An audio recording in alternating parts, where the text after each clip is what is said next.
Tricuspid regurgitation शुरू करते हैं। ट्राइकस्पिड वाल्व जो है वो राइट एट्रियम और राइट वेंट्रिकल के दरमियान है। तो राइट एट्रियम से नॉर्मली ब्लड फ्लो करता है राइट वेंट्रिकल को, राइट वेंट्रिकल से जाता है लंग्स की तरफ, ठीक है। तो राइट एट्रियम से राइट वेंट्रिकल के दरमियान है। अगर ब्लड फ्लो हो राइट वेंट्रिकल से राइट एट्रियम के थ्रू, ट्राइकस्पिड रिगर्जिटेशन उसे कहते हैं, ठीक है। अगर ये वाल्व सही से क्लोज ना हो तो उसकी वजह से बैक फ्लो हो सकता है, कुछ भी हो सकता है। तो कॉजेज बाद में पढ़ते हैं। ट्राइकस्पिड रिगर्जिटेशन जो है ये नॉर्मली जो है 70% नॉर्मल एडल्ट जो होते हैं उनको भी माइल्ड ट्राइकस्पिड रिगर्जिटेशन होती है। उनको सिम्टम्स नहीं होते, उनको पता नहीं होता, लेकिन जब बंदे को देखे एकोकार्डियोग्राफी उसकी करे तो उसमें जो है हाई रिजोल्यूशन एकोकार्डियोग्राफी में पता चलता है कि इसको तो ट्राइकस्पिड रिगर्जिटेशन, और बहुत कम लोगों को सिम्टम्स आते हैं ट्राइकस्पिड रिगर्जिटेशन के उन 70% में से, ठीक है। इसके अलावा 90% जो है ना केसेस ट्राइकस्पिड रिगर्जिटेशन के किन को होते हैं, जिनकी वॉल्व्स नॉर्मल होती है, ठीक है। उनकी वॉल्व्स नॉर्मल होती है और उनको फिर भी ट्राइकस्पिड रिगर्जिटेशन हुई होती है। सही हो गया। अच्छा चलो कॉजेज देखते हैं। तो कॉजेज में सबसे पहले राइट वेंट्रिकुलर डायलिटेशन हो जाए। राइट वेंट्रिकल है ना, वो अगर खुलेगा, अगर उसकी डायलिटेशन होगी तो ये जो ट्राइकस्पिड उधर लगा हुआ है वो भी डायलेट करेगा, तो उसमें स्पेस और ज़्यादा हो जाएगा, जिसकी वजह से बैक फ्लो हो सकती है ब्लड की, राइट एट्रियम की तरफ जा सकती है। तो राइट वेंट्रिकुलर डायलिटेशन की जो भी रीज़न हो, जो भी मसला राइट वेंट्रिकुलर डायलेशन काज करे, उसकी वजह से ट्राइकस्पिड रिगर्जिटेशन हो सकती है। जैसे कि left ventricular failure, left side का जो हार्ट है वो अगर फेल हो जाए तो राइट वेंट्रिकल से ब्लड जा रहा होता है लंग से जा रहा होता है लेफ्ट पे ना, लेफ्ट हार्ट की तरफ।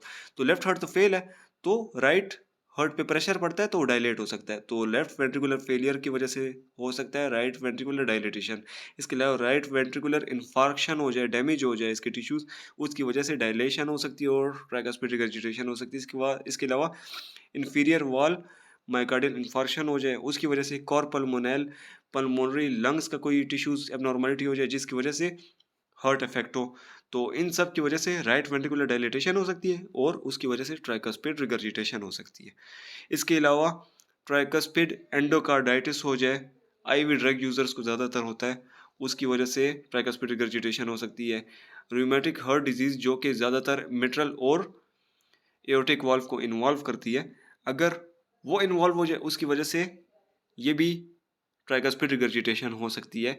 एब्स्टाइन एनोमली है जिसमें ट्राइकस्पिड वाल्व जो है वो सही से नहीं बनते, तो उसमें हो सकता है। इसके अलावा कार्सिनॉइड सिंड्रोम हो गया, एसएलई, मिक्सोमेटस वाल्व डिजेनरेशन, इन की वजह से भी ट्राइकस्पिड रिगर्जिटेशन हो सकती है। तो ये हमने कॉजेस पढ़ लिए। इसके बाद इसके सिम्टम्स क्या होंगे और साइंस क्या होंगे। तो सिम्टम्स देखिए, साइंस एंड सिम्टम्स, इसके इतने सिम्टम्स जो है नहीं होते जब तक राइट हार्ट फेलियर या पल्मोनरी हाइपरटेंशन डेवलप नहीं हो जाए, तो फिर सिम्टम्स आना शुरू होते हैं। इसके अलावा राइट वेंट्रिकुलर फेलियर के सिम्टम्स जो होते हैं वो तो पता होगी, राइट वेंट्रिकुलर इन्वॉल्व हो जाए तो ऑर्गन्स में वाटर वो हो सकता है, फ्लूइड रिटेंशन हो सकती है, एसाइड्स हो सकते हैं एब्डोमेन का, हेपेटोमेगेली, लिवर इनलार्ज हो जाता है, इडीमा हो सकता है, जगुलर वेन डिस्टेंशन हो सकती है, क्योंकि राइट वेंट्रिकल को इन्फीरियर और सुपीरियर वेन केवा आ रही है ब्लड, तो जगुलर वेन से भी ब्लड जो है सुपीरियर वेन केवा के थ्रू जाता है। तो जब वो राइट वेंट्रिकुलर फेलियर है तो उधर ब्लड ज़्यादा होगा, तो इसलिए वेन बाहर निकली होगी। तो इसके अलावा पल्सेटाइल लिवर हो सकता है। सही हो गया। लिवर में पल्सेस क्रिएट हो सकती है, क्यों? क्योंकि राइट वेंट्रिकल जब कंट्रैक्ट करेगा तो ब्लड तो वापस ट्राइकस्पिड के थ्रू एट्रियम में जा रहा है, एट्रियम से लिवर की तरफ जा सकता है, तो पल्सेटाइल लिवर हो सकता है। इसके अलावा जो है जगुलर वेनस पल्स, आपको वी वेव्स नजर आ सकती है इसमें। S3 इंस्पायरेटरी S3 साउंड हो सकता है LLSB वाले रीजन में, लेफ्ट लोअर स्टर्नल बॉर्डर को कहते हैं। इसके अलावा होलोसिस्टोलिक मर्मर सुनाई दे सकता है, राइट वेंट्रिकुलर पल्सेशन भी सुनाई दे सकती है, और एट्रियल फिब्रिलेशन भी हो सकता है अगर सेवियर आर्टीरियल एट्रियल डायलिटेशन इसमें हो जाए। एट्रियल डायलिटेशन हो सकती है क्योंकि वेंट्रिकल से एट्रियम में वापस ब्लड जाएगा, तो एट्रियल डायलिटेशन हो सकती है। तो इसके फीचर्स, क्लिनिकल सिम्टम्स ये आ सकते हैं। इसकी डायग्नोसिस सबसे पहले एकोकार्डियोग्राम इसमें होगा। इसके अलावा ईसीजी भी कर सकते हैं।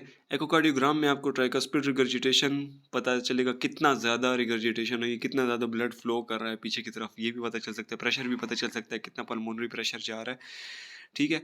इसके अलावा ईसीजी में एनलार्जमेंट हम चेक कर सकते हैं राइट वेंट्रिकुलर और राइट एट्रियम की। ट्रीटमेंट इसकी किया होगी ट्राइकस्पिड रिगर्जिटेशन की। ट्राइकस्पिड वाल्व से बैकवर्ड फ्लो हो रहा है ब्लड का, तो इसकी ट्रीटमेंट क्या होगी? तो सबसे पहले ट्रीटमेंट में देखिए कि कॉज क्या है। कॉज जो है उसको ट्रीट करेंगे, उससे भी ट्रीट हो सकता है। इसके अलावा ज़्यादातर इसमें क्या होता है, जब राइट हार्ट फेलियर होगा तो वेनस प्रेशर बढ़ जाएगा, तो बॉडी में जो होगा इडीमा और वीनस कंजेशन हो सकती है, तो उसको कम करने के लिए हम डायोरेटिक्स यूज़ करेंगे ताकि यूरिन में वाटर की आउटफ्लो ज़्यादा हो, जिसकी वजह से ब्लड वॉल्यूम नॉर्मल पे आ सके, तो वॉल्यूम ओवरलोड कम हो सकता है इसकी वजह से। इसके अलावा लेफ्ट साइडेड हार्ट फेलियर की वजह से राइट साइड इन्वॉल्व हो सकता है, तो लेफ्ट साइडेड हार्ट फेलियर की वजह से भी ये हो सकता है। तो लेफ्ट साइडेड हार्ट फेलियर को ट्रीट करेंगे सबसे पहले, फिर एंडोकार्डाइटिस की वजह से अगर हो तो उसे ट्रीट करेंगे, पल्मोनरी हाइपरटेंशन हो तो उसे ट्रीट करेंगे। इसके अलावा सर्जिकल करेक्शन इसमें की जा सकती है, सवेयर रिगर्जिटेशन हो तो सर्जिकल करेक्शन की जाएगी।